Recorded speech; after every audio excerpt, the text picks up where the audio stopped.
নমস্কার। গল্পে গল্পে কথা মালিকা চ্যানেলে আমি দেবনীতা আপনাদের সকলকে স্বাগত জানাই। আপনারা শুনছেন নরেন্দ্রনাথ মিত্রের লেখা উপন্যাস অক্ষরে অক্ষরের দ্বিতীয় পর্ব। আরেকবার জানিয়ে রাখি, আমার এই চ্যানেলটিতে আমি বেশ কিছু গল্প উপন্যাস অনেক দিন ধরে পড়ে আসছি।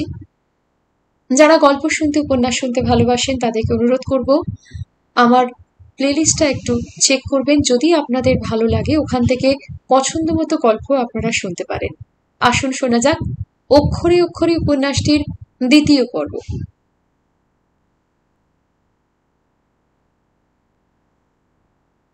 শরীর তাদের সঙ্গে প্রতারণা করেছে বেশি দিন হয়নি, মাত্র মাস ছয়েক আগেকার ঘটনা।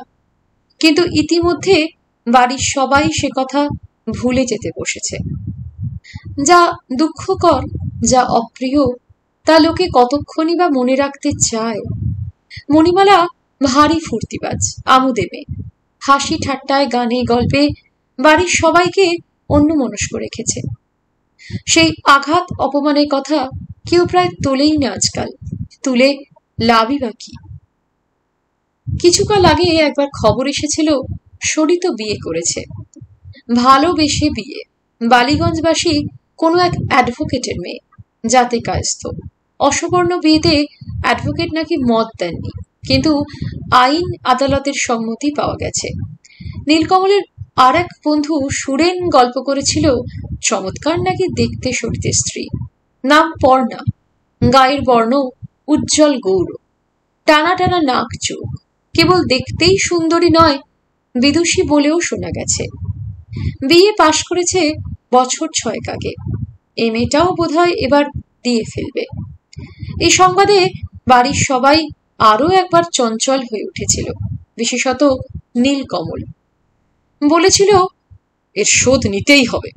কিন্তু কি করে শোধ নেওয়া যায় তার পরিকল্পনা করতে করতে শোধ নেওয়া আর হয়ে ওঠেনি। তারপর মণিমালা এসে সব প্রায় ভুলিয়ে দিয়েছে। উর্মিলাও যেন আর মনে রাখতে চায় না, মন থেকে মুছে ফেলতেই চায়।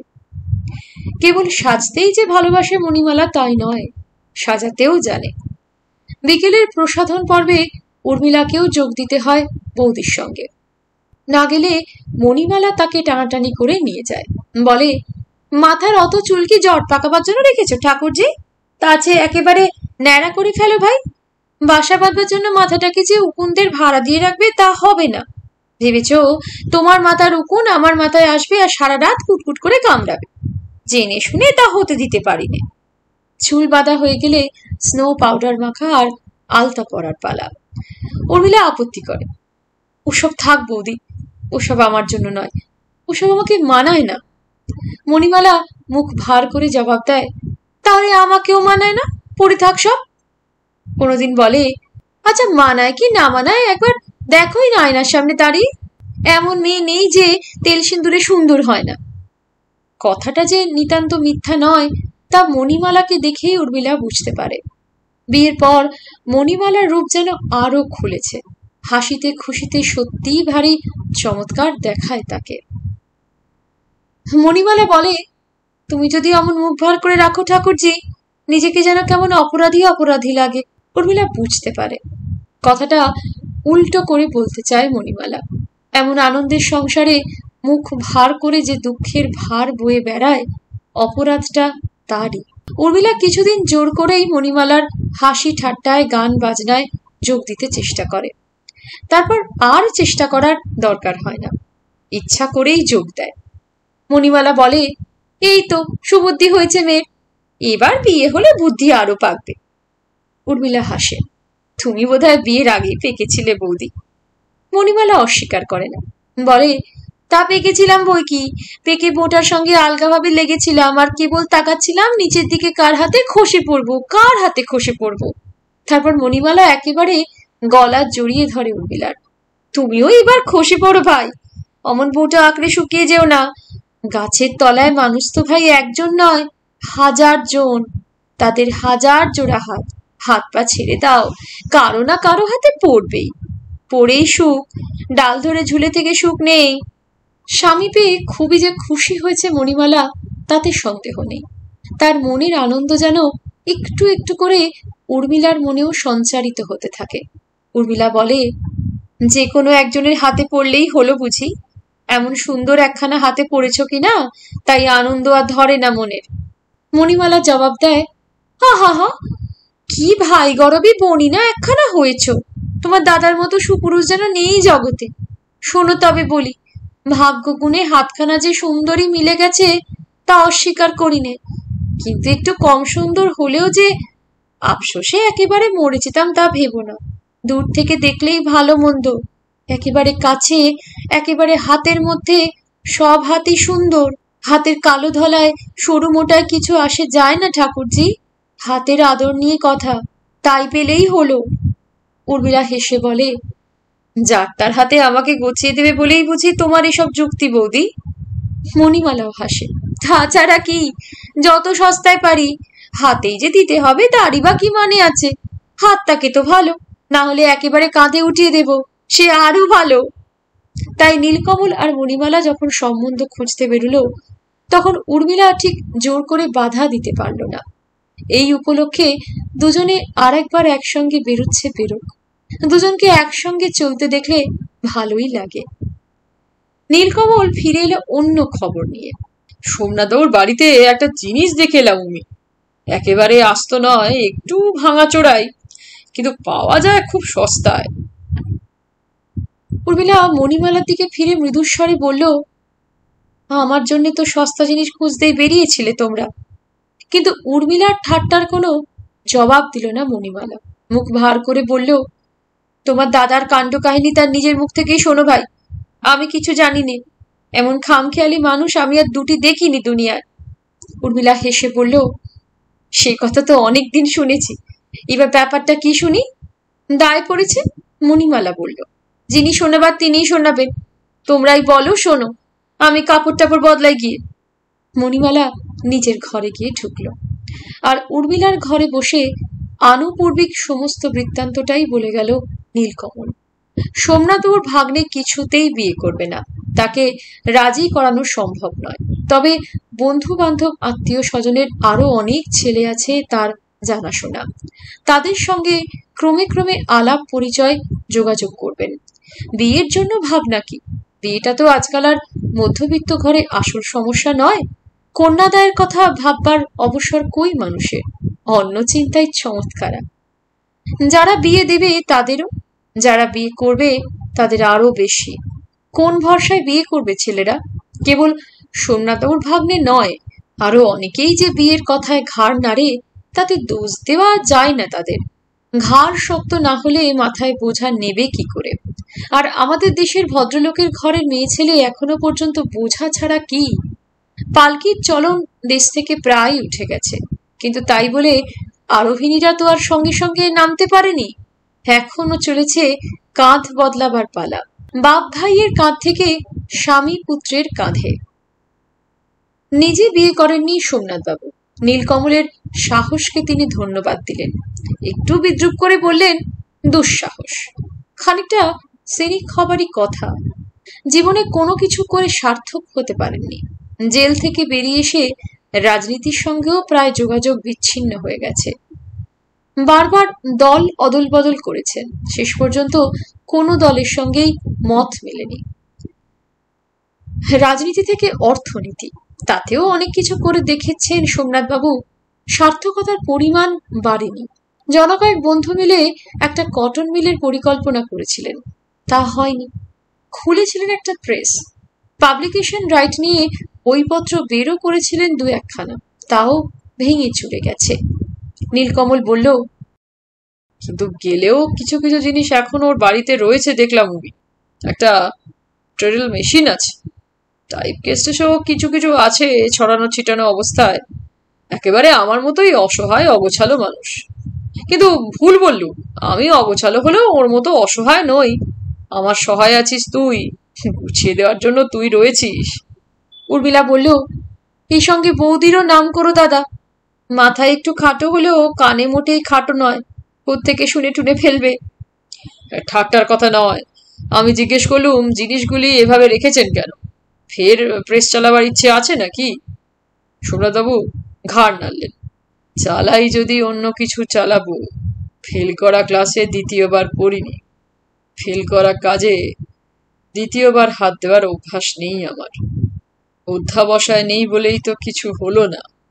নীলকমল তখন একটু ইতস্তত করে জিজ্ঞাসা করেছিল জিনিসগুলি সোমনাথবাবুর বেচে দেওয়ার ইচ্ছা আছে কিনা। নীলকমলের দু একজন বন্ধু আছে যারা কিনবার জন্য উৎসুক, ভারী উৎসাহ তাদের প্রেস সম্বন্ধে। সোমনাথবাবু হেসে বলেছিলেন, সেই দু একজনের একজনকে তো চোখের সামনে দেখছি।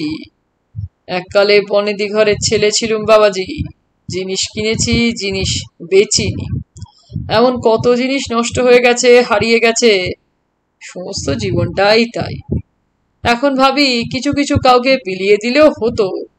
কেন, প্রেস করার সত্যি কি ইচ্ছা আছে তোমার? নীলকমল ঘাড় নেড়েছিল। তা আছে। শ্বশুরবাড়ির সম্পর্কে গুরুজন সোমনাথবাবু, বেচা কেনার প্রশ্ন তার সঙ্গে ওঠে না। প্রণামী বাবদ কত দিলে চলতে পারে কথাটা জিজ্ঞেস করেছিল নীলকমল।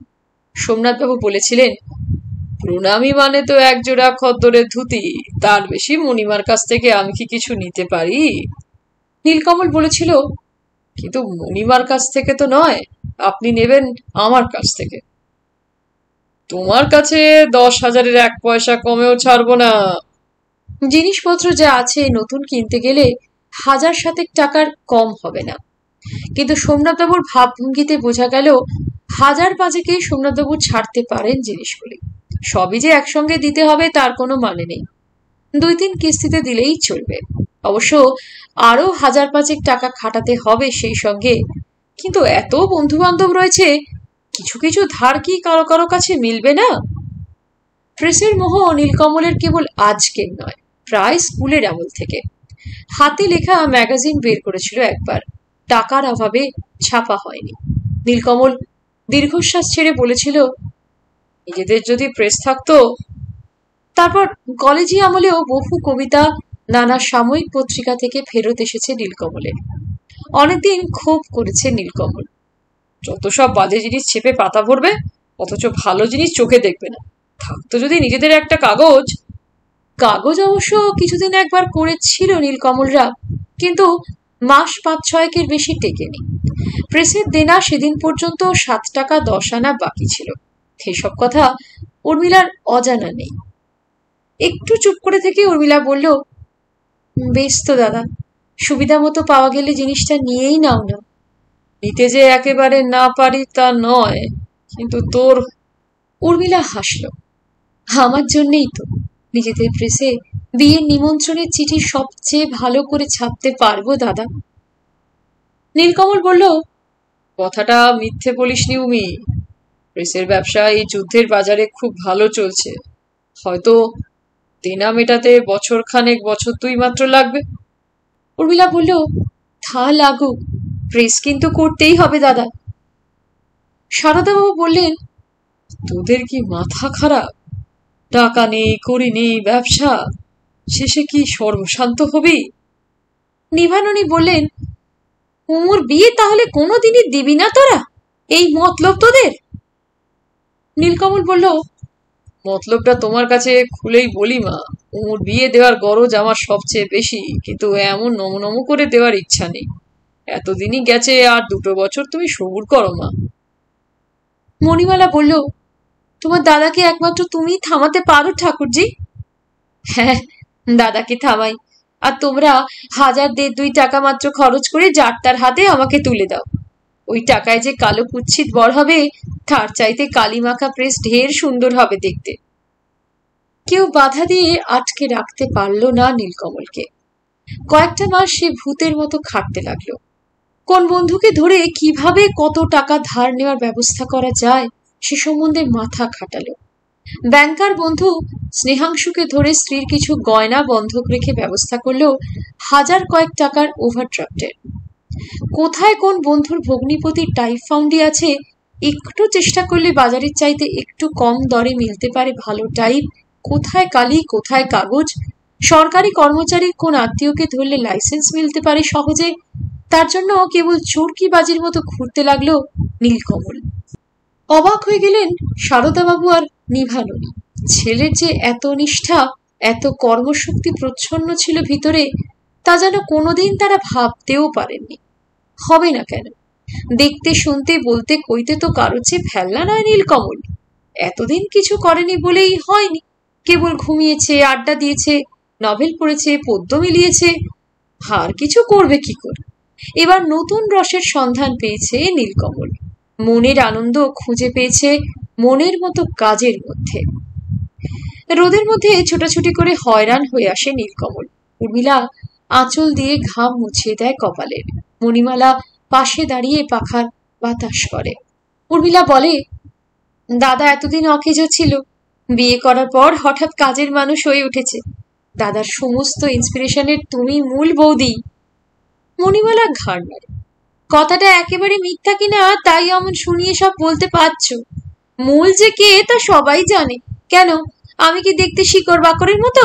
আমি বড়জোর পাতা, বড়জোর ফুল। মূল হচ্ছ তুমি। প্রেসের জন্য আলাদা বাড়ি নেওয়া হয়নি, বাড়ি দুর্লভ। তাছাড়া অত ভাড়া জোগাবে কে? নিচের তলায় ছোট ছোট গোটা তিনেক কুঠুরির মতো আছে। একটায় নীলকমলের বন্ধুদের আড্ডাখানা, আর একটাতে খুড়তুতো দুটি ভাই নীরু হিরু পড়াশোনা করে, আর একখানায় রাজ্যের জঞ্জাল হয়ে রয়েছে।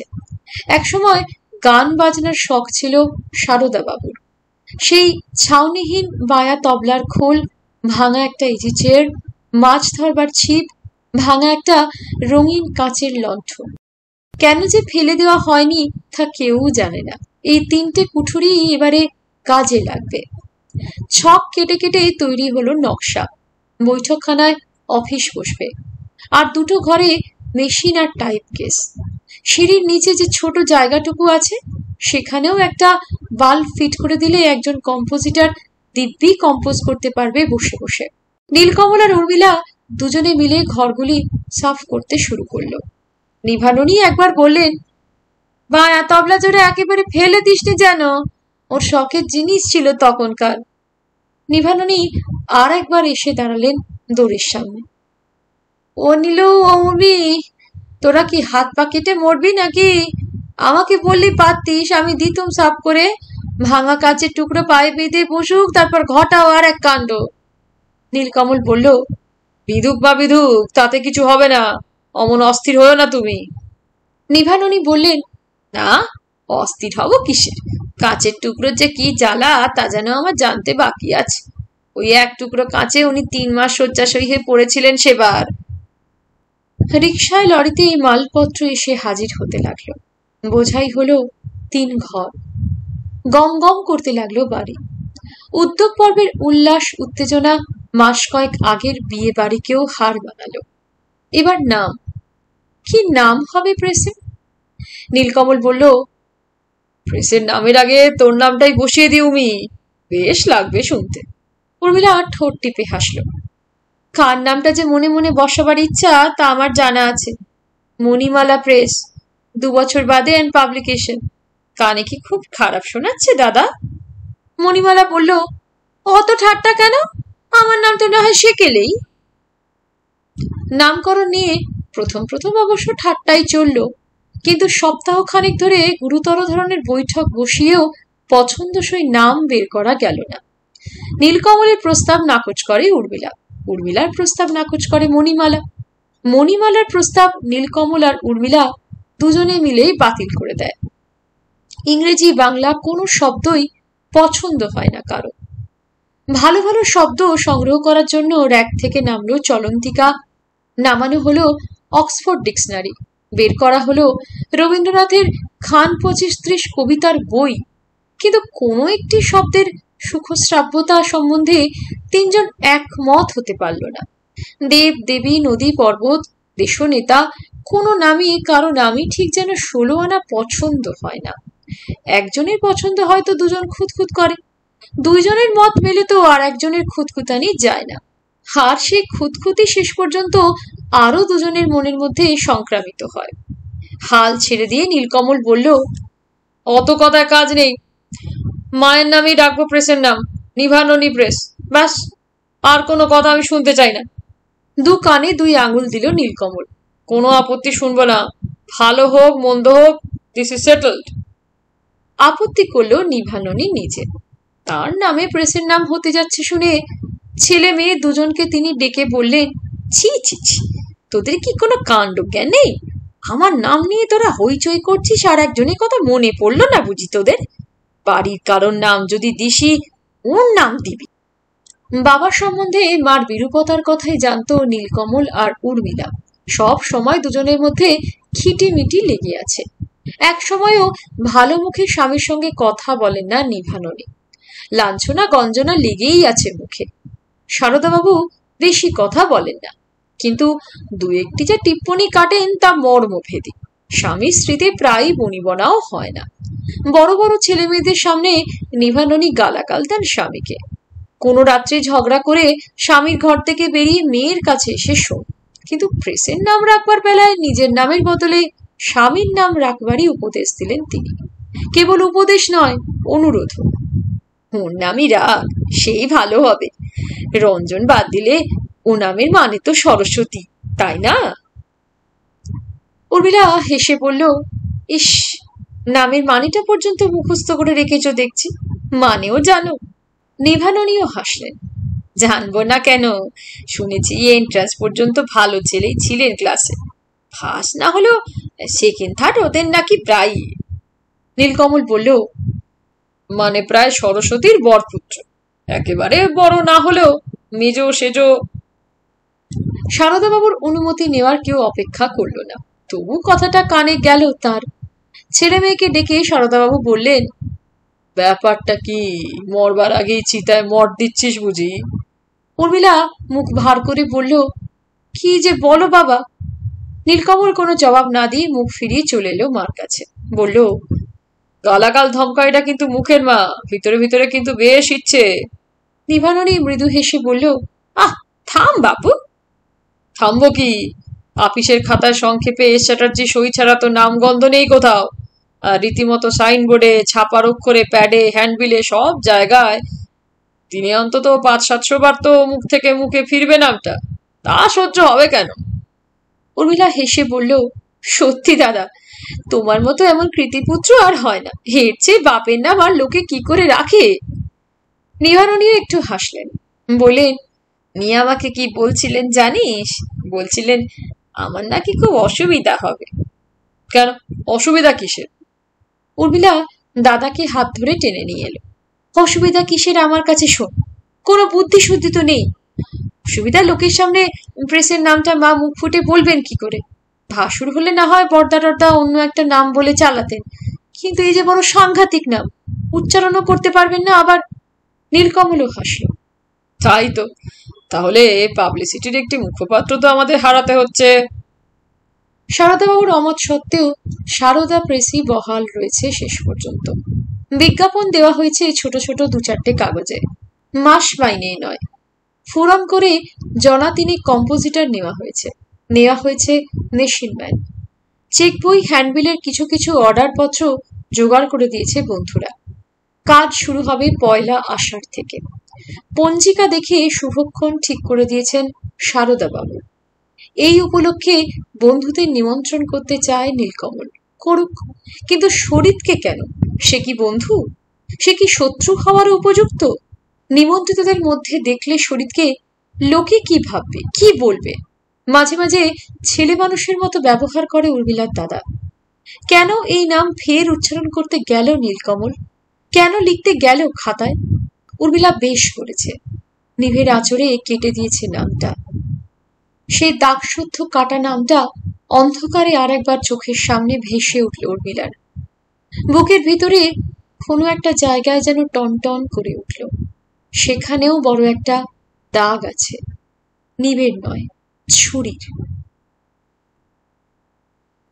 সারদা প্রেসের উদ্বোধন হবে 16ই মাঘ। 14ই মাঘ সন্ধ্যার পর প্রেসের প্রায় 25 অংশীদার নিমু গোস্বামী লেনে হেমন্ত ভট্টাচার্যের বাসায় এসে জমায়েত হয়েছিল। 5-7 এসে তখনও পৌঁছতে পারেনি, হয়তো ওভারটাইম খাটছে যার যার অফিসে। অংশীদারদের বেশিরভাগই কম্পোজিটর, প্রুফ রিডার, মেশিন ম্যানের দল। প্রেসটি গড়ে তোলবার জন্য 50-100 করে প্রায় সকলেই সাধ্যমতো দিয়েছে। যারা এখনো দিয়ে উঠতে পারেনি তারা পরে দেবে। বিনা মজুরিতে ফাঁকে ফাঁকে এসে গায়ে খেটে দিয়ে যাবে কেউ কেউ। দেও টাকাটা সেই মজুরি থেকে শোধ যাবে। স্ট্রাইকের ফলে অন্যান্য প্রেস থেকে বিতাড়িত বেকার জনকয়েক কম্পোজিটরই আগে চাকরি পাবে এখানে। অবশ্য মাত্র 4-5 জনেরই ব্যবস্থা করা যাবে প্রথমে। এত চেষ্টা সত্ত্বেও খুব বেশি লোককে এখানে জড়ো করা যায়নি, সংস্থান হয়নি বেশি মূলধনের।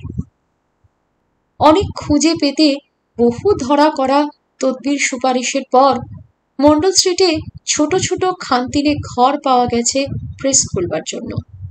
দলপতি হেমন্ত ভট্টাচার্যের একজন দূর সম্পর্কের আত্মীয় আছেন রিট কন্ট্রোলের উকিল। বিনা সেলামিতে 75 টাকা ভাড়ায় তিনিই জোগাড় করে দিয়েছেন ঘরগুলি। মাস 6 আগাম অবশ্য দিতে হয়েছে। ঘর তো নয়, ছোট ছোট খুপড়ি। আগে দেহ ব্যবসায়ীরা থাকতো এসব অঞ্চলে, এখন অবশ্য তারা নেই। গৃহস্থরাই এসে বাস করছে তাদের বদলে। তবু লোকের সন্দেহ যায় না। বলে কেউ কেউ এখনো আধা গৃহস্থ। রাত্রে আশেপাশে মাতালদের হইহল্লা এখনো চলতে থাকে। ঠিক প্রেস খুলবার মতো জায়গা এটা নয়, কিন্তু অন্য কোথাও ঘর মেলেনি বলে নিরুপায় হয়েই নেওয়া হয়েছে। তাছাড়া ভালো জায়গায় বাড়ি নেওয়ার মতো টাকাই বা কই। প্রেস যদি চলে, যদি দিন ফিরে যায়, তাহলে বাড়িও বদলানো যাবে। আপাতত একটা ট্রেডল মেশিনে শুরু হবে কাজ। অনেক চড়া বাজার, প্রায় সব জিনিসই নতুন কিনতে হয়েছে। এইটুকু উদ্যোগ আয়োজনেই 1000 টাকা খরচ হয়েছে ইতিমধ্যে। এত টাকা হেমন্তর পক্ষে সংগ্রহ করা সম্ভব ছিল না, কিন্তু প্রায় অভাবিত উপায়ে পেয়ে গেছে। বলা যেতে পারে বীর পণ। খ্যাতনামা শ্রমিক নেতা সুদর্শন সরকার প্রেসটি উদ্বোধন করবেন। জনকয়েক বন্ধুও আসবেন তার সঙ্গে। সবাই নাতি দীর্ঘ বক্তৃতা করবেন। কারো কারো বক্তৃতাও যে অতি দীর্ঘ হবে না তা অবশ্য হলফ করে বলা যায় না। সুদর্শন বাবু নিজেই একটু দীর্ঘ বক্তৃতার পক্ষপাতী। একতলা ঘরের মেঝে ঢালা মাদুর বিছিয়ে কার্যকরী সমিতির অধিবেশন চলছিল। যারা কার্যকরী সমিতিতে নেই অথচ কাছাকাছি আছে তারাও এসে জড়ো হয়েছিল মাদুরের পিছনে। লোকটা কেবল প্রেস সংক্রান্ত আলাপ আলোচনার জন্যই নয়, 1 কাপ করে চাও মেলে এখানে। মেয়েলি হাতের মিঠে চা। বারোয়ানি সভ্যের সেই চায়ের লোভটাই বেশি। বেশিরভাগ সভ্যের কাছে ব্যাপারটা এখনো পর্যন্ত যাত্রা থিয়েটারের মতো। তবে গ্রামগঞ্জে স্ত্রী ভূমিকা বর্জিত যাত্রা নয়, যেখানে পুরুষেরা মেয়ে সেজে অভিনয় করে। কলকাতার থিয়েটারই সংখ্যায় একটি হলেও স্ত্রী ভূমিকাটি দাড়ি গোফ কামানো ছদ্মবেশী একজন পুরুষের নয়, আসল স্ত্রীলোকেরই। তবে ঢংটা যে বেশ একটু পুরুষালী তা সবাই স্বীকার করে। দলনেতা হেমন্তবাবু স্ত্রীর সঙ্গে ঠিক যেন তাদের ঘরে স্ত্রীর মিল নেই। রসকসীন আলোচনা তাদের স্ত্রীরা করে না। মাথায় আঁচলের নামমাত্র খুঁট দিয়ে এমন অনাত্মীয় একঘর লোকের সামনে বেরো হয় না তারা। কিন্তু আকর্ষণ তো সেই অমিলের জন্যই। তবু মিল যে একেবারেই না আছে তা নয়। হাতে করে যখন চায়ের কাপ এগিয়ে দেয় তখন বেশ একটু মিল দেখা যায়। শাখা পরা আর একখানি হাতের কথা মনে পড়ে। অবশ্য সকলের স্ত্রীর হাতই ঠিক এই রকম নয়। অনেকের হাতে কেবল শাখাই আছে, সোনার চুড়ি নেই। অনেকের হাতে কেবল নোয়া, আর এক গেছে করে কাচের চুড়ি। অনেকের হাত কেবলই হাত, চায়ের বাটিওয়ালা হাত নয়। বাসন মেজে মেজে ক্ষয়ে যাওয়া লঙ্কা হলুদের ছোপ লাগা আঙুলে রাত্রে শোবার সময় অনেকের বউ কেবল একটা পান কি পকেট থেকে আনা একটি বিড়ি খাওয়ার পরে শোয়ার আগে স্বামীর মুখের কাছে এগিয়ে দিতে পারে। রোজ নিজের হাতে চা করে খাওয়ানোর সৌভাগ্য অনেকের স্ত্রীর কদাচিৎ হয়। এত সব অমিল সত্ত্বেও নিজেদের স্ত্রীর হাতের সঙ্গে হেমন্তবাবুর স্ত্রীর হাতের মিল খুঁজে পায় দলের লোক। মিল পায় হাসিতে, মিল পায় কথায়। ভাষায় মেলে না, কিন্তু ভঙ্গিতে মেলে। দেখতে সুন্দরী না হলেও হাসিটুকু বেশ মিষ্টি, গলার স্বরটুকু ভারী নরম। বয়স 25-26 কম নয়। কিন্তু দেহের স্বাস্থ্যে বাঁধনিতে বেশ কম বলে মনে হয়। উদ্বোধন দিবসের কার্যসূচি সম্বন্ধে গুরুত্বপূর্ণ আলোচনা চলছিল। উদ্বোধন সঙ্গীতের কোনো ব্যবস্থা হবে কিনা, অধিবেশনের স্থান কি প্রেসের ঘরেই হবে না পার্কে, সভাপতিত্বের জন্য ইউনিয়নের ভুবনবাবুকে যদি না পাওয়া যায় তবে কি প্রেস কর্মচারীদের সভাপতি গোলকবাবুকেই করা হবে, এইসব নিয়ে বিতর্ক চলছিল। পিছন থেকে মেশিনম্যান ইয়াসিন হঠাৎ বলে উঠল, এ কথা কয়েন, ও কথা কয়েন, খাওয়া দাওয়ার কথা বা কয়েন না দেখি কেউ, সেটা বাদ দেবেন নাকি? হেমন্ত মৃদু হেসে স্ত্রীর দিকে তাকালো। বুড়ো চাচার কথা শোন, খাওয়া ছেড়ে আর কোনো কথা নেই মুখে।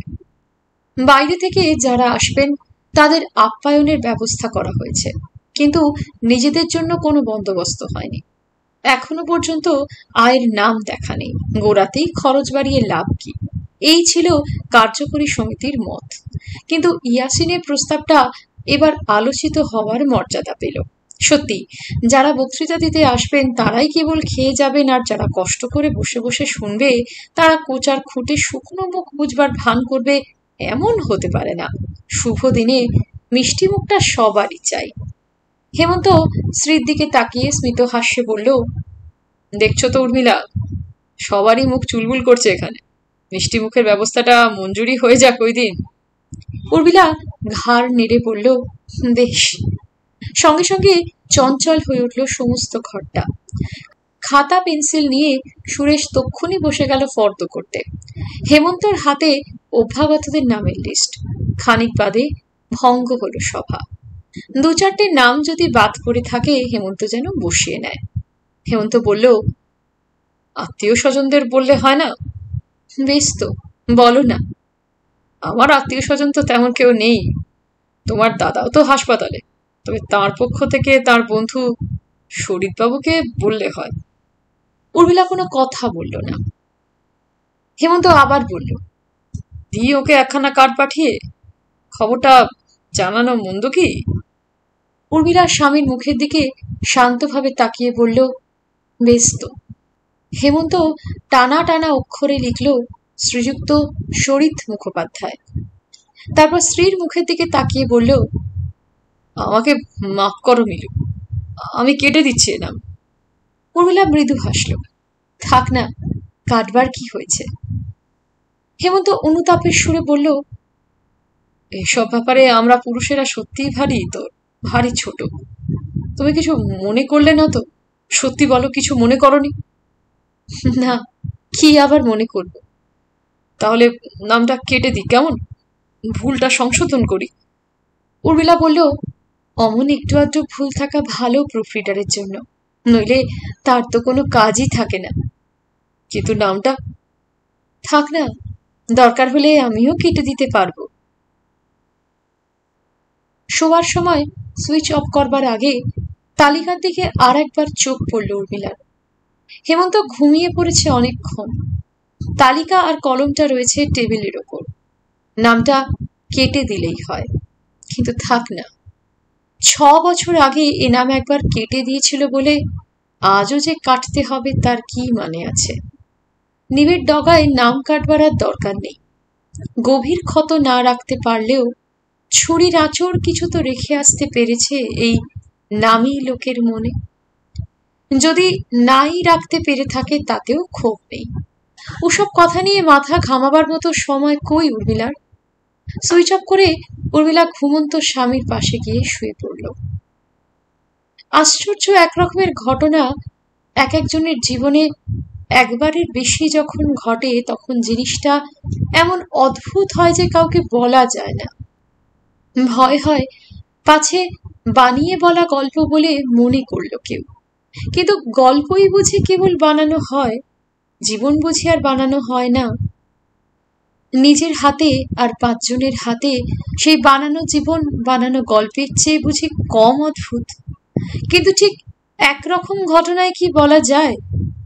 6 বছর আগের সেই সারদা প্রেসের উদ্বোধনের নিমন্ত্রণের তালিকা আর এই তালিকা কি এক? অনেক তফাৎ। একটি নামে কেবল মিল আছে, শরীফ মুখোপাধ্যায়, কিন্তু এ মিল কেবল অক্ষরের মিল। মনের মিল নেই। তালিকা থেকে শরীতের নামটা আজ কাটা না কাটার সমান কথা। কাঠ পাঠালেও শরীত কি আসবে? না আসবার তার সাহস হবে।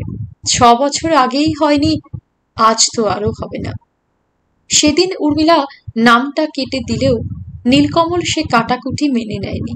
চিঠি পাঠিয়েছিল শরীতের নামে, বলেছিল দেখা যাক কতখানি বুকের পাটা, আসুক না একবার, শুধু এসে আমাদের আরো 10 জন স্বজন বন্ধুর পাশাপাশি বসুক, শুধু একবার চোখাচোখি হোক, দেখবো কতখানি সাহস। সাহস সেদিন হয়নি শরীতের, কিংবা সারদা প্রেসের উদ্বোধন অনুষ্ঠানে যোগ দেওয়ার কোনো প্রয়োজনই বোধ করেনি সে। অন্যান্য বন্ধুরা চা জলযোগে আপ্যায়িত হয়ে শুভেচ্ছা জানিয়ে বাড়ি ফিরে যাওয়ার পর নীলকমল বলেছিল, দেখলি তো, ভিলেন নয় ভীরু, চিঠি পেয়ে কি করে তাই দেখবার জন্যই ওকে চিঠি দিয়েছিলাম। শরীতের ধারণা আমার দ্বারা কোনোদিন কিছু হবে না। হলো কি না হলো, দুজনে মিলে আমরা কিছু গড়ে তুলতে পেরেছি কিনা একবার এলেই দেখতে পারতো। উর্মিলা মনে মনে হেসেছিল। বন্ধুকে নিমন্ত্রণের উদ্দেশ্যটা নীলকমলের যে তাই নিজের কৃতিত্ব দেখানো, সেটা বুঝতে বাকি ছিল না উর্মিলার। যত অন্যায় যত অপরাধী করে থাকুক শরীত, নীলকমল যে একটা কিছু করবার মতো করেছে তাই সে প্রত্যক্ষ করে যাক। অন্য 5 জন বন্ধুর মতো মন খুলে প্রশংসা না করতে পারুক, তারিফ করুক মনে মনে। শরীতের বাবা বেঁচে থাকতে ম্যাগাজিন ছাপবার চেষ্টা শরীতও করেছে, কিন্তু পেরে ওঠেনি। সেদিক থেকে ভারী শক্ত লোক ছিলেন জনার্দন মুখুজ্জে। ছেলের খামখেয়ালিপনাকে মোটেই প্রশ্রয় দেননি। শরীতের চেয়ে অনেক গরিব হয়েও তার আগে যে নিজে প্রেস করতে পেরেছে নীলকমল, এ কি কম গৌরবের কথা? আর সেই গৌরব কি সম্পূর্ণ হয় যদি শরীত নিজের চোখে এসে না দেখে? দাদার মনের ভাব বুঝে উর্মিলা তাকে আশ্বাস দিয়ে বলল, দেখবার মতো জিনিস আগে গড়ে তোল দাদা, তারপর তো দেখবার লোকের অভাব হবে না। সারা শহরের লোক নিমন্ত্রণ করে এনে দেখাবো। নীলকমল বলল, আচ্ছা আচ্ছা, করতে পারি কি না পারি দেখ চেয়েছে। কিন্তু কেবল চেয়ে দেখে হবে কি? দিন কয়েকের মধ্যেই হাতে কলমে কাজে লেগে গেল উর্মিলা। কলমের কাজ নীলকমলই করে। চিঠিপত্র লেখে, প্রিন্ট অর্ডার দেয়। উর্মিলা শিখতে লাগলো হাতের কাজ, শুরু করলো কম্পোজিটারি থেকে। হরিবাবু নামে নিকেলের চশমা চোখে মাঝবয়সী একজন কম্পোজিটরকে নেওয়া হয়েছিল বিশেষজ্ঞ হিসাবে। তিনি সব দেখাশোনা করতেন। উর্মিলা তাকে গিয়ে ধরল। হরিবাবু, আমাকে কাজ শিখিয়ে দিতে হবে। হরিবাবু কপালে চোখ তুললেন, কিছুক্ষণ বিস্মিত হয়ে তাকিয়ে রইলেন উর্মিলার দিকে। তারপর বললেন, সে কি মা, আপনি এসব শিখে কি করবেন? কেন, কাজ করব, সাহায্য করব আপনাদের। কি বুঝলেন হরিবাবু তিনিই জানেন। দীর্ঘ নিঃশ্বাস চাপলেন যেন একটু, তারপর সহানুভূতির সুরে বললেন, বেশ তো মা, শিখতে চান শিখবেন, কোনো কাজই তো খারাপ নয়, এও বিদ্যা। বিদ্যা যত জানা যায় ততই ভালো। বড়বাবু ছোটবাবু যদি আপত্তি না করেন। না, ওরা কোনো আপত্তি করবেন না। কিন্তু সবচেয়ে আগে সবচেয়ে জোরালো আপত্তি করলেন নিভানুনি। মেয়েকে ধমকে দিয়ে বললেন, ফের তুই নিচে নামতে শুরু করেছিস? প্রেসে তোর কি কাজ? উর্মিলা বলল, প্রেসেই তো আমি কাজ শিখছি মা। নিভানুনি অবাক হয়ে বললেন, কাজ শিখছিস? কি কাজ শিখছিস তুই অতগুলি বেটা ছেলের মধ্যে? জানা নেই শোনা নেই। সেই তো ভালো মা, ওরা কেউ দাদার জানাশোনা বন্ধু নয়। আর বেটা ছেলে হলে কি হবে, সব ওরা আমাদের কর্মচারী, চাকর বাকরের মতো। বেটা ছেলে তো ধোপাও, বেটা ছেলে তো ম্যাথরও, তাতে কি হয়? নিভানুনি ক্রুদ্ধ দৃষ্টিতে তাকালেন মেয়ের দিকে, শাসনের সুরে বললেন, উমি, কালে কালে তোরা হলি কি বল দেখি? লঘু গুরু জ্ঞান নেই, গ্রাহ্য নেই মা বাপ বলে? ছেলেবেলার মতো মার কোলের কাছে এগিয়ে এলো উর্মিলা, কাঁধের সঙ্গে মুখ মিশিয়ে বলল, আমাকে মাপ করো মা, কিন্তু কাজ শিখতে মানা করো না। খালি খালি কি ভালো লাগে? নিভানুনি মেয়ের পিঠে নিঃশব্দে হাত বুলোতে লাগলেন।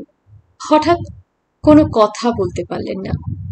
উর্মিলা বলল, আমাকে হুকুম দাও মা, আগের মতো বৈঠকখানায় তো যাচ্ছি না, প্রেসে যাচ্ছি। তোমার কোনো ভয় নেই, আর কোনো ভুল হবে না আমার, আর কোনো দোষ করব না। নিভাননী আর্দ্র কণ্ঠে বললেন, দোষ তো তোর নয় উর্মি, দোষ আমার নিজের, দোষ আমার কপালের। সে দোষ শোধরাতে নীলু আজ পর্যন্ত দিল না আমাকে। দেখি আর একবার ওকে বলে, এমন হাত পা ছেড়ে বসে থাকলে কি কোনো কালে কিছু হবে? আগরপাড়ায় নাকি ভালো একটি ছেলে আছে, নতুন করে ছেলের খোঁজ শুরু করলেন নিভাননী। আর উর্মিলা হরিবাবুর কাছে টাইপ চিনতে আরম্ভ করলো, শিখতে লাগলো প্রুফ দেখা। সিঁড়ির নিচে সে ছোট খোপটুকুর মধ্যে টুল পেতে উর্মিলা বসলো ডান ধারে, বাধারের সামনে টাইপ কেস নিয়ে। তারপর মাস দুই পরে নীলকমলকে গিয়ে বলল, দাদা মাইনে ঠিক করে দাও আমার। হরিবাবুকে জিজ্ঞেস করে দেখো একজন পুরো কম্পোজিটরের কাজ তোমার চালিয়ে দিচ্ছে কিনা। নীলকমল হেসে বলল, মাইনে নিবি না ম্যানেজারই নিবি, দেখ চিন্তা করে। মণিমালা আয়নার সামনে দাঁড়িয়ে সিঁদুরের ফোঁটা সুগোল করে তুলছিল গৌরবর্ণ কপালে। মুখ ফিরিয়ে বলল, আহা, ম্যানেজারি যেন কিছু বাকি আছে। কেবল ম্যানেজারি কেন, গোটা প্রেসটাই তো একরকম দখল করে বসেছো তুমি। কথাটা মিথ্যা বলেনি মণিমালা। সে কেবল নীলকমলের গৃহিণী, কেবল অবকাশ রঞ্জিনী। কিন্তু স্বামীর সব কাজের কথা উর্মিলার সঙ্গে, প্রেসের সব খুঁটিনাটি ব্যাপার, দৈনন্দিন কাজকর্মের সুবিধা অসুবিধা আর ভবিষ্যতের জল্পনা কল্পনা নিয়ে রাত 11:30 পর্যন্ত প্রায় রোজ ভাই বোনে আলাপ আলোচনা চলে। মণিমালা কিছুক্ষণ বসে বসে শোনে, কিন্তু কোনো কথা বলবার ফাঁক পায় না। তারপর এক সময় উঠে পড়ে। উর্মিলা বলে, চললে নাকি বৌদি? চলবো না কি করব, আমাকে বাদ দিয়েই তো তোমাদের প্রেস। মণিমালা বলে। প্রেসের কাজকর্ম সম্বন্ধে উর্মিলার সঙ্গে মণিমালাও একদিন কৌতূহল প্রকাশ করেছিল, কিন্তু নিভাননী মোটেই উৎসাহ দেননি, নিষেধই করেছেন।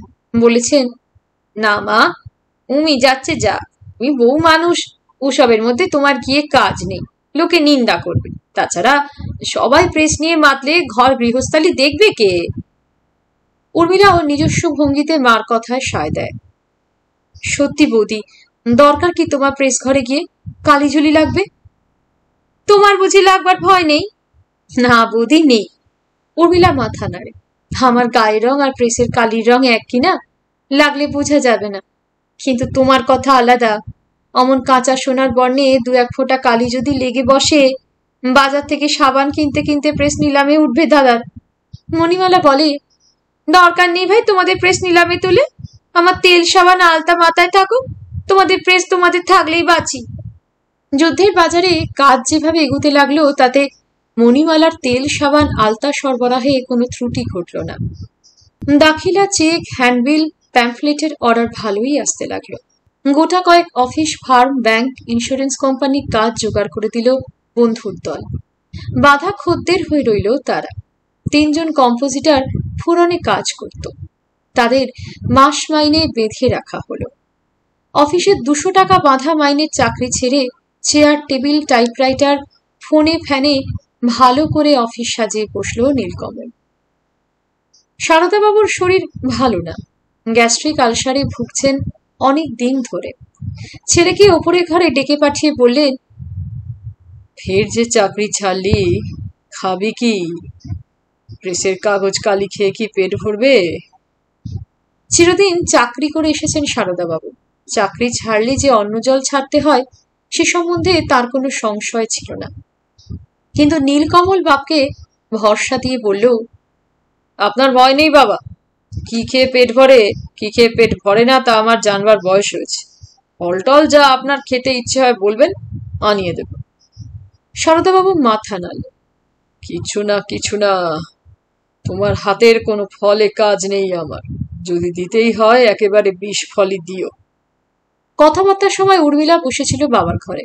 বাইরে এসে নীলকমলকে ধমক দিয়ে বলল, ছি, বাবার সঙ্গে অমন করে কথা বলো কেন দাদা? 1 ফোঁটা মায়া মমতাও কি নেই তোমার মনে? ছেলের ওপর সারদাবাবুর অভিমানও কম ছিল না। সেই অভিমান থেকেই এইসব রূঢ় কথা বেরিয়ে আসত। নীলকমল কেবল প্রেসের নামের সঙ্গে বাবার নাম জড়িয়ে রেখেছিল, আর কিছুতে জড়াতে দেয়নি। ব্যবসা সংক্রান্ত বিষয়ে বন্ধুদের সঙ্গে পরামর্শ করেছে, উর্মিলার সঙ্গে আলোচনা করেছে, তবু জিজ্ঞেস করেনি সারদা বাবুর মতামত। উর্মিলা কিছু বললে জবাব দিয়েছে, দেখ, ওসব লোক দেখানো ভদ্রতা আমার আসে না। সারা জীবন চাকরি ছাড়া কিছু করলেন না, ব্যবসার উনি কি বোঝেন যে বলবেন? উর্মিলা প্রতিবাদ করেছে, কিছু না বুঝলেও তোমার চেয়ে ঢের বেশি বোঝেন, অন্তত বয়সের একটা অভিজ্ঞতা তো আছে। নীলকমল জবাব দিয়েছে, না, নেই। বয়সের সঙ্গে কোনো সম্পর্ক নেই অভিজ্ঞতা। চোখ কান বুঝে থাকলেও মানুষের বয়স বাড়ে, চুলদারি পাকে, কিন্তু তাই বলে বুদ্ধিও যে পাকবে তা তোকে কে বলল? উর্মিলাও টিপ্পনি করতে ছাড়ে না। কে আবার বলবে? রাজ্য শুধু লোক কেবল তোমার বুদ্ধির কথাই বলা বলি করে দাদা। বাবার জন্য ভারী দুঃখ হয় উর্মিলার, লজ্জা হয় নীলকমলের ব্যবহারের জন্য। কেন ওর মুখের উপর এমন রূঢ় কথা বলে নীলকমল? কেন অমন করে ওকে আঘাত দেয়? অথচ উর্মিলার উপর তো নীলকমলের মমতা কম নেই। বাবার উপরই বা এমন নির্মম কেন? প্রেসের কাজকর্মের ফাঁকে সারদাবাবুর কাছে গিয়ে বসে উর্মিলা, চুলের ভিতর দিয়ে আঙুল বুলোয়। খোঁজ খবর দেয় প্রেসের, দাদার দোষ ঢাকতে চেষ্টা করে। বাবার সঙ্গে কথা বলে উর্মিলা এটুকু বুঝে নিয়েছে, মুখে যত রাগারাগি করুন, যত কঠোরতাই দেখান, ভিতরে ভিতরে ছেলের ওপর মমতাও তার কম নেই। নীলকমলও হয়তো সে কথা জানে, তাই এত বিরোধিতার সাহস পায়। ছেলের বিরুদ্ধে নিজে অনেক কথা বললেও অন্য কারোর মুখ থেকে সেসব কথার প্রতিবাদ শুনতেই ভালোবাসেন সারদাবাবু, ভালোবাসেন ছেলের প্রশংসার কথা শুনতে। বাবার পাকা চুল তুলতে তুলতে উর্মিলা সেদিন সেই কথাই শোনাচ্ছিল। সত্যি দাদা যে এমন কাজের লোক হয়ে উঠবে তা আমরা ভাবতেই পারিনি বাবা। সকলেই ভেবেছিল অন্যান্য অফিসে যেমন করেছে, গোড়ায় কদিন একটু হইচই করেই দাদা আবার পিছিয়ে আসবে, কিন্তু তা নয়, ঠিক আগের মতোই সমানে চালিয়ে যাচ্ছে। সারদাবাবু বললেন, এ বলে ওকে দেখ, ও বলে একে দেখ, তোরা তো একজনে ঢাক আর একজনে বাজাবার তালেই আছিস। বুঝলুম তো সবই, কিন্তু তোর কি গতি হবে? তুই কি এইভাবেই থাকবি নাকি চিরকাল? উর্মিলা চুপ করে রইল। কিছুদিন বাদে বাদে এই প্রশ্নটা বাড়ির কারো না কারো মনে হঠাৎ জেগে ওঠে, কিন্তু প্রশ্নের সেই তীব্রতাটা যেন অনেকখানি মন্দীভূত হয়ে গেছে। নতুন কোনো জবাব যেন আর দেওয়ার নেই। সবাই জানে এভাবে চলতে পারে না। উর্মিলার ওপর ঠিক যেন সুবিচার হচ্ছে না, অথচ সুবিচারের জন্য উঠে পড়ে লাগবার উদ্যমটা যেন কারোর ভিতরেই আর নেই। চেষ্টা করে তো যথেষ্ট দেখা গেল, এবার দেখা যাক বিনা চেষ্টায় কি হয়। নিভাননী বলেন, জন্ম মৃত্যু বিয়ে বিধাতাকে নি, মানুষের হাতে কিছু নেই। উর্মিলার বিয়ের কথাটা যখনই নীলকমলকে কেউ মনে করিয়ে দেয়, কিংবা কোনো কোনো মুহূর্তে নিজেরই মনে পড়ে যায় তার, নীলকমল তাকে আরো বেশি করে প্রেসের কাজের মধ্যে টানে, কর্তৃত্বের অংশ দেয়। উর্মিলা মাঝে মাঝে হাসে, ক্ষতিপূরণ করছো বুঝি দাদা? নীলকমল বলে, তা একটু একটু করতে চেষ্টা করছি বই কি, তোকে জোর করে কারো ঘাড়ে তো আর ফেলে দিতে পারি নে। তা প্রেসটাই বুঝি আমার ঘাড়ে চাপিয়ে দিচ্ছ? প্রেসের ব্যাপারে উর্মিলা যে ক্রমেই অপরিহার্য হয়ে পড়েছে তা উর্মিলা নিজেও জানে, বাড়ির অন্যান্য সবাইও টের পেয়েছে। কেবল কম্পোজ করা নয়, proof, print order, makeup, layout সম্বন্ধে মোটামুটি বেশ একটা জ্ঞান হয়েছে উর্মিলার। বরং এসব ব্যাপারে তার পরামর্শ, তার রুচি বাইরের খদ্দেরদের পছন্দ হয় বেশি। সরকারি এবং অন্যান্য অফিসে যেসব চিঠিপত্র লিখতে হয় তার খসড়া নীলকমলই করে, টাইপ করে উর্মিলা, ডাক খোলে, ডাক পাঠায় উর্মিলা। একটু একটু করে নীলকমলের কাজ তার হাতে এসেই পৌঁছতে থাকে। নীলকমল এক একদিন বলে, আমাকে যে এমন ভাবে খোঁড়া করে তুললি, শেষে উপায় হবে কি? তোকে ছাড়া যে এক পাও চলতে পারবো না, তোকে ছাড়া যে প্রেস চলবে না, তুই গেলে। উর্মিলা বলে, আমি যেন যাওয়ার জন্য পা বাড়িয়েছি, এক পাও আমি নড়ছি না এখান থেকে, তোমরা তাড়িয়ে দিলেও না। তাড়িয়ে দিতে যে চায় না নীলকমল, ধরে রাখতেই চায়, সে কথা তার ভাবভঙ্গি দেখে বুঝতে বাকি থাকে না উর্মিলার। সবাই জানে প্রেসের সঙ্গে প্রায় অচ্ছেদ্যভাবে উর্মিলা জড়িয়ে গেছে, আর জড়িয়ে গেছে দেখে সবাই যেন খানিকটা নিশ্চিন্তও হয়, যেন অবলম্বনটা উর্মিলাকে বাড়ির সবাই মিলেই জুটিয়ে দিয়েছে। এ বয়সে একটা কিছুকে অবলম্বন করে গভীরভাবে মেতে থাকা বরং ভালো, তাতে চিত্ত স্থির থাকে, চঞ্চল হওয়ার মতো সময় থাকে না। প্রেসের অন্যান্য কর্মচারীদের সঙ্গে মেলামেশা নিয়ে প্রথমে যে একটু আপত্তি উঠেছিল তা ক্রমে ক্ষীণ হয়ে গেল। মেশিন ম্যানে কম্পোজিটরে জড়িয়ে যে 5 জন কর্মচারী আছে তার মধ্যে 3 জনই মাঝবয়সী, আর 2 জন ছোকরা, 20-র নিচে বয়স। ছোট বড় সবাই উর্মিলাকে দিদিমণি বলে ডাকে, কড়া মনিবের মতো মান্য করে, বেশি ভয় করে নীলকমলের চাইতে। তবু মাঝে মাঝে বিয়ের কথা ওঠে উর্মিলার, উঠবার সঙ্গে সঙ্গে কেমন যেন একটা অস্বস্তির ভাব দেখা যায়, কেমন একটা অপরাধী অপরাধী ভাব হয় সারদাবাবু আর নিভাননির মুখের। উর্মিলা কথাটাকে আর এগুতে দেয় না, বলে সেজে গুজে পাত্রপক্ষের কাছে পরীক্ষার্থিনী হয়ে দাঁড়াবার বয়সও নেই। এসব কথা কানে গেলে নিভাননি আবার চটে যান। না, বয়স নেই, কুলীন বামুনের ঘরে তোর মতো মেয়ের অভাব আছে নাকি? যত সব ঢং। সারদাবাবু সেই কথাই তুলেছিলেন যখনই উর্মিলা নিরালায় বাবার কাছে এসে বসে, পায়ে হাত বুলোয়, কোনোদিন বা শিয়রের কাছে বসে আঙুল চালায় চুলের মধ্যে। তখনই মেয়ের অস্তিত্ব সম্বন্ধে যেন হঠাৎ সচেতন হয়ে ওঠেন তিনি। তোর কোনো গতি বোধ হয় আর করে যেতে পারলাম না। উর্মিলা বলে, কি যে বলেন বাবা, কিছুদিন থেকেই আপনার কেবল যাই যাই শুরু হয়েছে। কে যেতে দেবে আপনাকে? যাবেন কোথায়? সারদাবাবু মৃদু হেসে বলেন, যেতে সবাই দেবে, কিন্তু যাব যে কোথায় তা কি করে বলবো।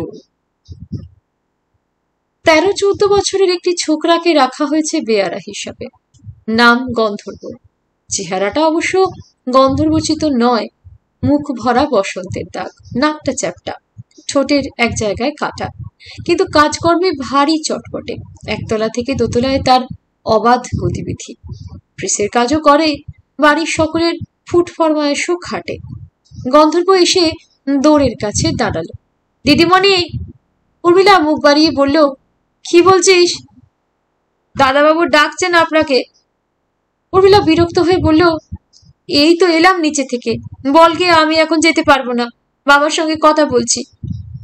কিন্তু সারদাবাবুই তুলে দিলেন মেয়েকে, বললেন, না বাপু, আর কোনো দরকার নেই আমার কথা, তুমি যাও তোমাদের প্রেসে, দেখো গিয়ে আবার কি ফ্যাসাদ বেঁধেছে। মুখ মুচকে হাসলো উর্মিলা, ভাবখানা অমন নিষ্পৃহ হলে কি হবে? সব দিকে লক্ষ্য আছে বাবার, মমতা আছে সব জিনিসের ওপর। ফ্যাসাদ কিছু কিছু শুরু হয়েছিল। হেড কম্পোজিটর হরিবাবু দিন কয়েক আগে কাজ ছেড়ে দিয়ে অন্য প্রেসে চলে গেছেন, তার জায়গায় উপযুক্ত লোক এখনো নেওয়া হয়নি, ফলে কাজকর্মের ভারী অসুবিধা হচ্ছে প্রেসে। উর্মিলা অফিস ঘরে ঢুকতে যাচ্ছিল, দোরের কাছে থমকে দাঁড়ালো। 26-27 বছরের অপরিচিত একজন ভদ্রলোক নীলকমলের সামনের চেয়ারে বসে কথা বলছেন। নীলকমল উর্মিলাকে ইতস্তত করতে দেখে বলল, ও কি আয় এখানে, শিশিরকে বলেছিলাম লোকের কথা, সেই একে পাঠিয়েছে। প্রেসের কাজকর্ম সম্বন্ধে আমার চেয়ে তোর অভিজ্ঞতাই তো বেশি, সেজন্যই তোকে ডাকলাম, আলাপ আলোচনা করে দেখ এর সঙ্গে। হেমন্তবাবু, এর কথাই বলছিলাম আপনাকে, আমার বোন, বলতে গেলে প্রেসের সর্বে সর্বা। হেমন্ত কপালে হাত তুলে নমস্কার করল। শ্যামবর্ণ, স্বাস্থ্যবান, দীর্ঘকায় চেহারা, মুখ ভরে ছোট ছোট বসন্তের দাগ না থাকলে মুখখানাকে সুন্দরী বলা চলত। কেবল বসন্তের দাগই নয়, জীবনের অনেকগুলি বছর যে কৃচ্ছতার মধ্যে কেটেছে তার চিহ্ন আছে মুখে। গায়ে আধ ময়লা লং ক্লথের পাঞ্জাবি, বেশে বাসে বিত্তহীন ঘরের ছেলে বলে বেশ বোঝা যায়। উর্মিলা প্রতি নমস্কার করে দাদার দিকে তাকিয়ে বলল, আমি আর কি আলাপ করব? প্রেসের সব রকম কাজ জানা লোকই তো একজন দরকার আমাদের। উনি যখন এসেছেন মনে হয় প্রেসের কাজে ওর অভিজ্ঞতা আছে। নীলকমল মৃদু হেসে বোনকে বলল, এই বুঝি তোর ইন্টারভিউ নেওয়া? ওর অভিজ্ঞতা আছে কি না আছে ওকে সরাসরি জিজ্ঞেস করে দেখবি, সেজন্যই তো ডেকেছি তোকে। অস্থানে অসময়ে দাদার এই পরিহাসপ্রিয়তা দেখে বিরক্ত হলো উর্মিলা। দিন কয়েক আগে একবার অবশ্য সে বলেছিল দাদাকে, ইন্টারভিউ জীবনভর কেবল দিলামই দাদা, নিলাম না। লোকজন যখন নাও তখন দু একবার আমাকে ইন্টারভিউ চান্স দিও তো। সেই চান্স নীলকমল এবার দিয়েছে উর্মিলাকে। দাদা যে সত্যি সত্যি তাকে এমন অপ্রস্তুত আর বিব্রত করবে তা উর্মিলা ভাবতে পারেনি। কোনো যদি কাণ্ডজ্ঞান থাকে দাদার, একজন বাইরের লোকের সামনে কর্মচারী হয়ে যে আসছে তাদের প্রেসে, তার সামনে এই ধরনের হালকা কথাবার্তা কি ভালো? ভাই বোনের ঘরোয়া রসিকতায় হেমন্ত কিন্তু যোগ দিল না। নীলকমলের দিকে চেয়ে বলল, তাহলে আপনাদের মতামতটা? বসুন।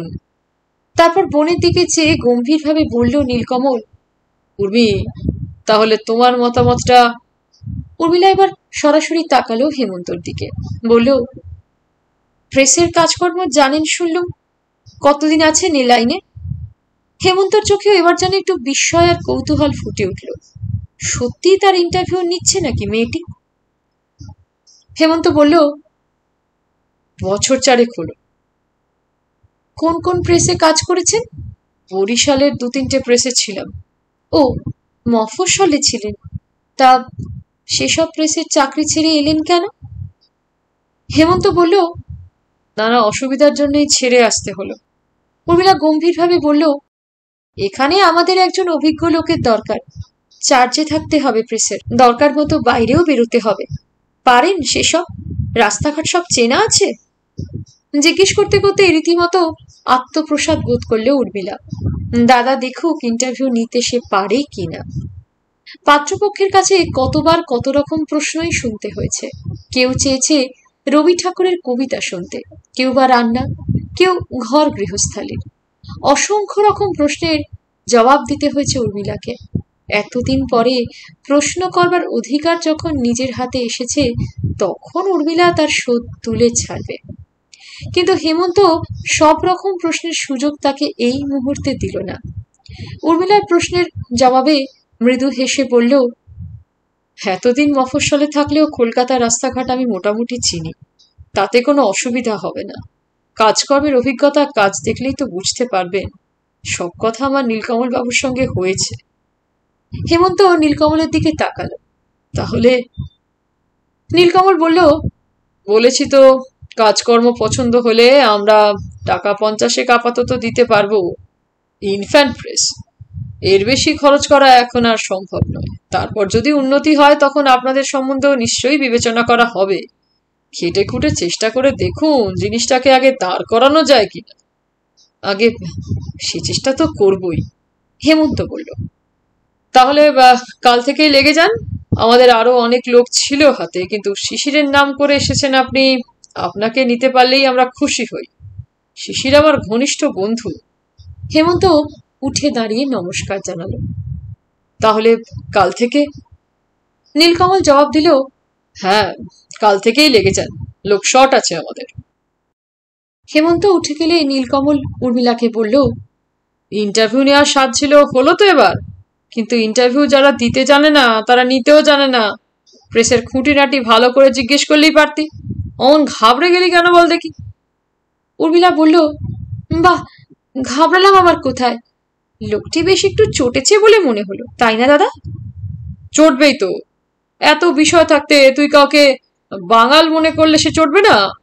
অবশ্য হেমন্তকে কাল বলে দিতে হবে যে আমরাও বাঙাল, পুরোপুরি এক পুরুষের শহুরেও নয়। উর্মিলা বলল, তা বলতে চাও বলো। রাস্তাঘাট তো দূরের কথা, রান্না বান্না জানে কিনা তাও জিজ্ঞেস করতে ইচ্ছে হচ্ছিল আমার। নীলকমল বলল, গলায় পৈতা দেখেছিস বুঝি? বড় স্পর্ধা তো তোর। স্পর্ধা আমার না দাদা, স্পর্ধা এই লোকটি। কিভাবে আমাকে এড়িয়ে গেল দেখলে তো? টের তো পাইনি আসল ম্যানেজারটিকে? দোহাই উমি, বেশি টের পাইয়ে দরকার নেই, উপযুক্ত লোক পাওয়া শক্ত। তোমার এই লোকটি কতখানি উপযুক্ত হবে তা অবশ্য বলতে পারিনি, কিন্তু শক্ত যে হবে তা বেশ বোঝা গেল। যেমন চেহারায় তেমনি কথাবার্তায়, বেশ একটু চোয়ারে চোয়ারে ভাব, তাই না? কাজের লোক একটু চোয়ারেই হয়। উর্মিলা বলল, তা যেমন হয় তেমনি যারা কাজ করায় তাদের আরো চোয়ারে হওয়া দরকার দাদা। ম্যানেজারিটা আমারই নিতে হলো দেখছি, তোমার মতো নরম মনি পেলে সবাই সুবিধা নিতে চাইবে। নীলকমল হাসল। তুই যে রাতারাতি একেবারে ঝানু ক্যাপিটালিস্ট হয়ে গেলি। আজকালকার দিনকাল তো দেখছিস, মুখের মিষ্টি দিয়ে কাজ করাতে হয় লোককে, কড়া কথায় কোনো লাভ হয় না। পরদিন থেকে কাজে লেগে গেল হেমন্ত। মফস্বল প্রেসের অভিজ্ঞতা হলেও যেটুকু আছে সেটুকু যে হেমন্তর পাকা অভিজ্ঞতা, সে কথা সবাই স্বীকার করল। কেবল খাটতেই নয়, খাটাতেও জানে হেমন্ত। সে যতক্ষণ থাকে কোনো কম্পোজিটর চুপচাপ বসে থেকে কাজে ফাঁকি দিতে পারে না। তাদের মধ্যে যথাযোগ্য কাজ ভাগ করে দেয় হেমন্ত। দুখানা মাসিক পত্রিকার এবং খান ৩-৪ বইয়ের কাজও এসেছে প্রেসে।